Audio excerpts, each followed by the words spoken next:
Welcome to Subhadra explore. एही भिडियोटी रे आमे चतुर्थ श्रेणी साहित्य कलिका बहिर भारतर बुलबुल विषयटीर अभ्यास प्रश्न उत्तर आलोचना करिबा। एही विषयटी को लिखिछंती लेखक भगवान महांती। एबे ताहले देख अभ्यासटी को आरंभ करिबा। 1 नंबर प्रश्न कौन देइछि आस कथावार्ता हेबा। क नंबर सरोजिनी नायडू पिलादिने कौन करिबा को अधिक भल पाउथिले। उत्तर सरोजिनी नायडू पिलादिने कविता लेखिबा को अधिक भल पाउथिले। ख नंबर सरोजिनी काहंकु विवाह करिथिले। उत्तर सरोजिनी गोविंद राजुलु नायडू को विवाह करिथिले। ग नंबर कविता लेखिबा सहित सरोजिनींकर आउ केउ विषय रे दक्षता थिला। उत्तर कविता लेखिबा सहित भल वक्तृता देबा और राजनीति क्षेत्र रे मध्य सरोजिनींकर दक्षता थिला। एथि सहित इंग्राजी भाषा रे मध्य तांकर खूब दक्षता थिला। घ नंबर सरोजिनींकर कविता और वक्तृता काहाकु अनुप्राणित करुथिला। उत्तर सरोजिनींकर कविता और वक्तृता से समयर स्वाधीनता संग्रामी मानकु अनुप्राणित करिथिला। एपरिकी जवाहरलाल नेहरू और सुभाष चंद्र बोसको भली संग्रामी युवक माने मध्य सेही कविता द्वारा अनुप्राणित हेउथिले। उ नंबर केउ मसिया रे सरोजिनींकर मृत्यु होइथिला। उत्तर 1949 मसिया मार्च 2 तारिख रे सरोजिनींकर मृत्यु होइथिला। एबे देख 2 नंबर प्रश्नर उत्तर करिबा। क नंबर पिलादिने सरोजिनींकु तांको बापा कोठरी भितरे बंद करि देइथिले काहेकि। कारण थरे सरोजिनींकु तांको बापा केते खंड अंक कसिबाकु देले, मात्र तांकर अंक कसिबारे मन नथिला। तेणु अंक कसिबाकु बाध्य करी तांको बापा तांकु कोठरी भितरे बंद करि देइथिले। ख नंबर सरोजिनींकु प्राच्य जगतर कोकिल बोली कुहा जाउथिला काहेकि। कारण सरोजिनींकर इंग्राजी भाषा रे बेस दक्षता थिला। इंग्रेज लोक माने तांको कविता को खूब प्रशंसा करुथिले। तांको कविता रे मुग्ध होई तांकु प्राच्य जगतर कोकिल बोली कहूथिले। ग नंबर सरोजिनी काहेकि काराबरण करिथिले। सरोजिनी सत्याग्रहर नेतृत्व नेबा पई काराबरण करिथिले। घ नंबर सरोजिनींक इंग्राजी कविताटी देखि तांको बापा कौन भाविथिले। सरोजिनींकर इंग्राजी कविताटी देखि तांको बापा आश्चर्य हेले और मने मने भाविले तांको झियो भविष्यत रे निश्चय बड़ कवि हेब। 3 नंबर सरल भाषा रे बुझाई लेखिबा। क नंबर तुलसी दुई पत्ररु बासे एहाकु केमिति लेखिबा देख। तुलसी ... बासे। उक्त गद्यांशटी पठित साहित्य बहिर भारतर बुलबुल विषयरु आसी अछि। एठारे लेखक सरोजिनी नायडूंकर महत गुण किपरि पिलादिनरु फुटी उठिथिला ताहा वर्णना करिछंती। सरोजिनी बाल्यकालरु यथेष्ट बुद्धिमती थिले। अति छोट बयसरु से जे कविता मान लेखुथिले सेथिरु से जे बड़ होई दिने जणे बड़ कवि हेबे ताहा अनुमान करा जाउथिला। 12 वर्ष बयसरे से मैट्रिक परीक्षा रे प्रथम स्थान अधिकार करिथिले। एथिरु से भविष्यत रे जणे बड़ मनीष हेबे ताहा जणा पड़िथिला। तुलसी दुई पत्र होइथिबा अवस्था रे सेई पत्रर बास्नारु ताहा तुलसी गछ बोली जणा पड़िथाए। सेहीपरि सरोजिनींकर बाल्यकालर कार्यकलाप और गुणरु से जे भविष्यत रे जणे बड़ मनीष हेबे ताहा जणा पड़ी जाइथिला। ख नंबर से थिले प्राच्य जगतर कोकिल एहाकु केमिति लेखिबा देख। से ... कोकिल।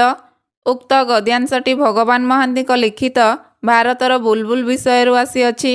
एठारे सरोजिनी नायडूंकु प्राच्य जगतर कोकिल कुहाजिबार कारण संपर्क रे वर्णना करा जाइछि।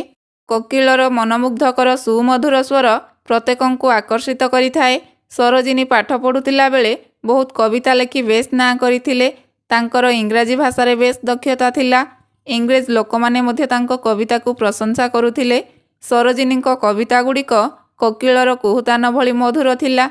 से तो प्राच्य जगतर झियो थिले, तेणु इंग्रेज माने तांकु प्राच्य जगतर कोकिल बोली कहूथिले। ग नंबर से प्रकृत रे थिले हीराटीए एहाकु केमिति लेखिबा देख। से ... हीराटीए। संसित गद्यांशटी पठित साहित्य बहिर भारतर बुलबुल विषयरु आनीत। एठारे लेखक भगवान महांती सरोजिनी नायडूंकु हीराटीए कहिबार यथार्थता प्रतिपादन करिछंती। सरोजिनी नायडू प्रख्यात नारी कवि थिले। तांकर कविता लेखिबा और गाइबारे दक्षता थिला। से निजर कविता द्वारा समस्तंकु आकृष्ट करि पारुथिले। तांको कंठस्वर कोकिलर स्वर परि खूब मधुर थिबारु तांको प्राच्य जगतर कोकिल बा भारतर बुलबुल बोली कुहा जाउथिला। तेबे तांकर कवित्व और राजनीतिक दक्षता देखिले ଏହା ସହଜରେ କୁହାଯିବ ଯେ ସେ ପ୍ରକୃତରେ ଥିଲେ ହୀରାଟିଏ। 4 ନମ୍ବର, ଆସ ତଳେ ଥିବା ଶବ୍ଦଗୁଡ଼ିକୁ ଲଗାଇ ବାକ୍ୟ ଗଠନ କରିବା। ପ୍ରଥମେ କ'ଣ ଦେଇଛି? ଉତ୍ସାହ। ବାକ୍ୟ ଗଢ଼ିଲେ ହେବ, ପାଠ ପଢ଼ିବା ପାଇଁ ବାପା ମୋତେ ଉତ୍ସାହ ଦିଅନ୍ତି। ସ୍ମୃତି। ବାକ୍ୟ ଗଢ଼ିଲେ ହେବ, ସରୋଜିନୀଙ୍କ ସ୍ମୃତି ଲୋକଙ୍କ ମନରେ ଏବେ ମଧ୍ୟ ଜୀବନ୍ତ ରହିଛି। ପ୍ରତିଭା। ବାକ୍ୟ ଗଢ଼ିଲେ ହେବ, ସରୋଜିନୀଙ୍କ ପ୍ରତିଭାକୁ ସମସ୍ତେ ପ୍ରଶଂସା କରୁଥିଲେ। ଅମଳିନ। ବାକ୍ୟ ଗଢ଼ିଲେ ହେବ, ମହାପୁରୁଷମାନଙ୍କ ତ୍ୟାଗ ଆମମାନଙ୍କ ହୃଦୟରେ ଅମଳିନ ରହିଛି। କର୍ତ୍ତବ୍ୟ। ବାକ୍ୟ ଗଢ଼ିଲେ ହେବ, ଦେଶ ସେବା ପ୍ରତ୍ୟେକଙ୍କର ପ୍ରଥମ କର୍ତ୍ତବ୍ୟ ହେବା ଉଚିତ। 5 ନମ୍ବର, ଦକ୍ଷରୁ ଯେପରି ଦକ୍ଷତା ହୁଏ ସେହିପରି ତଳ ଶବ୍ଦଗୁଡ଼ିକର ନୂଆ ରୂପ କ'ଣ ହେବ ତା ପାଖରେ ଲେଖିବା। ସରଳ। ସରଳରୁ କ'ଣ ହେବ? ସରଳତା। ଲୋକପ୍ରିୟରୁ ହେବ ଲୋକପ୍ରିୟତା। ସେହିପରି ସୁନ୍ଦରରୁ ହେବ ସୁନ୍ଦରତା। ଜଟିଳରୁ ହେବ ଜଟିଳତା। 6 ନମ୍ବର, ସରୋଜିନୀ ଜଣେ ଝିଅର ନାମକୁ ବୁଝାଉଛି। ଭାରତ ଏକ ଦେଶର ନାମକୁ ବୁଝାଉଛି। ସେହିପରି ଆଉ 5 ଗୋଟି ନାମ ଏ ପାଠରୁ ଖୋଜି ତଳେ ଦିଆଯାଇଥିବା କୋଠରୀମାନଙ୍କରେ ଲେଖିବା। ନାମକୁ ବୁଝାଉଥିବା ଶବ୍ଦ ତାହେଲେ 5ଟି ଲେଖିବା ବିଷୟରୁ କ'ଣ କ'ଣ ହେବ ତାହେଲେ ଦେଖ। ଗାନ୍ଧୀଜୀ, ଅଘୋରନାଥ, ବରଦା ସୁନ୍ଦରୀ, ସୁଭାଷ ଚନ୍ଦ୍ର ବୋଷ, ହାଇଦ୍ରାବାଦ। ଏହି ଶବ୍ଦଗୁଡ଼ିକ ନାମକୁ ବୁଝାଉଛି। ଏହାକୁ ତାହେଲେ କୋଠରୀ ଭିତରେ ଲେଖିବା। 7 ନମ୍ବର, ଯୋଡ଼ା ଶବ୍ଦର ଗୋଟିଏ ଭାଗ ପ୍ରଜାପତିର ଗୋଟିଏ ଡେଣାରେ, ଆର ଭାଗଟି ଅନ୍ୟ ଡେଣାରେ ରହିଛି। ଆସ ଯେଉଁ ଭାଗ ସହିତ ଯେଉଁ ଭାଗର ସମ୍ପର୍କ ଅଛି ତାକୁ ବାଛି କୋଠରୀ ଭିତରେ ଲେଖିବା। ପ୍ରଥମେ ତାହେଲେ କ'ଣ ଦେଇଛି? ହିସାବ। ହିସାବ ଶବ୍ଦଟିର ସମ୍ପର୍କ କାହା ସହିତ ଅଛି? କିତାବ ସହିତ। ତାକୁ ତାହେଲେ କୋଠରୀ ଭିତରେ ଲେଖିବା। କ'ଣ ହେବ? ହିସାବ, କିତାବ। ସେହିପରି ଅନ୍ୟ ଶବ୍ଦଗୁଡ଼ିକୁ ଲେଖିଲେ କ'ଣ ହେବ? ଧାଁ, ଧପଡ଼ ହେବ। ମଉଜ, ମଜଲିସ ହେବ। ତାଟି, କବାଟ ହେବ। ଦେଶ, ଦୁନିଆ ହେବ। ଛିନ୍, ଛତର ହେବ। 8 ନମ୍ବର, ବନାନ ଠିକ୍ ଥିବା ଶବ୍ଦଟିକୁ ତଳ କୋଠରୀରେ ଲେଖିବା। ସାହାଯ୍ୟ। ଦ୍ୱିତୀୟରେ ଥିବା ସାହାଯ୍ୟ ଶବ୍ଦଟି ହେଉଛି ଠିକ୍ ବନାନ। ତାକୁ ତାହେଲେ କୋଠରୀ ଭିତରେ ଲେଖିବା। ଅଧିବେଶନ। ପ୍ରଥମରେ ଥିବା ଅଧିବେଶନ ଶବ୍ଦଟି ହେଉଛି ଠିକ୍ ବନାନ। ତାକୁ ମଧ୍ୟ ତାହେଲେ କୋଠରୀ ଭିତରେ ଲେଖିବା। ପ୍ରଶଂସା। ପ୍ରଥମରେ ଥିବା ପ୍ରଶଂସା ଶବ୍ଦଟି ହେଉଛି ଠିକ୍ ବନାନ। ତାକୁ ତାହେଲେ କୋଠରୀ ମଧ୍ୟରେ ଲେଖିବା। ଶେଷରେ କ'ଣ ଦେଇଛି? ସରୋଜିନୀ। ସରୋଜିନୀ ଶବ୍ଦର ଠିକ୍ ବନାନ କେଉଁଠି ହେବ? ଦ୍ୱିତୀୟରେ ଥିବା ସରୋଜିନୀ ଶବ୍ଦଟି ହେଉଛି ଠିକ୍ ବନାନ। ତାକୁ ମଧ୍ୟ କୋଠରୀ ଭିତରେ ଲେଖିବା ତାହେଲେ। 9 ନମ୍ବର, ନିମ୍ନ ଉତ୍ତରଗୁଡ଼ିକ ପାଇବା ପାଇଁ ଗୋଟିଏ ଗୋଟିଏ ପ୍ରଶ୍ନ ତିଆରି କରିବା। କ ନମ୍ବର, ସରୋଜିନୀଙ୍କ ପିତାଙ୍କ ନାମ ଅଘୋରନାଥ ଚଟ୍ଟୋପାଧ୍ୟାୟ। ପ୍ରଶ୍ନ ତିଆରି କଲେ ହେବ, ସରୋଜିନୀଙ୍କ ପିତାଙ୍କ ନାମ କ'ଣ? ଖ ନମ୍ବର, ଝିଅଟି ଅଙ୍କ ନ କଷି ଲେଖି ପକାଇଲା ଗୋଟିଏ କବିତା। ପ୍ରଶ୍ନ ତିଆରି କଲେ ହେବ, ଝିଅଟି ଅଙ୍କ ନ କଷି କ'ଣ କଲା? ଗ ନମ୍ବର, କବିତାଟି ଇଂରାଜୀ ଭାଷାରେ ଲେଖା ହୋଇଥିଲା। ପ୍ରଶ୍ନ ତିଆରି କଲେ ହେବ, କବିତାଟି କେଉଁ ଭାଷାରେ ଲେଖା ହୋଇଥିଲା? ଘ ନମ୍ବର, 1914 ମସିହାରେ ପ୍ରଥମ ଥର ପାଇଁ ସରୋଜିନୀ ଗାନ୍ଧୀଜୀଙ୍କୁ ଭେଟିଲେ। ପ୍ରଶ୍ନ ତିଆରି କଲେ ହେବ, ସରୋଜିନୀ କେବେ ପ୍ରଥମ ଥର ପାଇଁ ଗାନ୍ଧୀଜୀଙ୍କୁ ଭେଟିଲେ? ଅ ନମ୍ବର, ଭାରତ ସ୍ୱାଧୀନ ହେଲା ପରେ ସେ ଉତ୍ତରପ୍ରଦେଶର ରାଜ୍ୟପାଳ ହେଲେ। ପ୍ରଶ୍ନ ତିଆରି କଲେ ହେବ, ସେ କେବେ ଉତ୍ତରପ୍ରଦେଶର ରାଜ୍ୟପାଳ ହେଲେ?